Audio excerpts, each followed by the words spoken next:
তোমার সাথে জানি না কি হয়েছে, কিন্তু যা হয়েছে থাকে।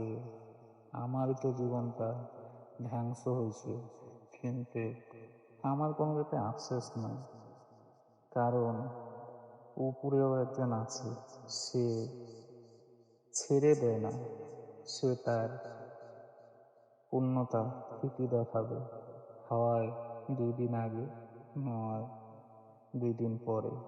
আমি তোমাকে অভিশাপ দেই না, কিন্তু ছেড়েও দিব না, কারণ তুমি আমার সঙ্গে বিশ্বাসঘাতকতা করেছো।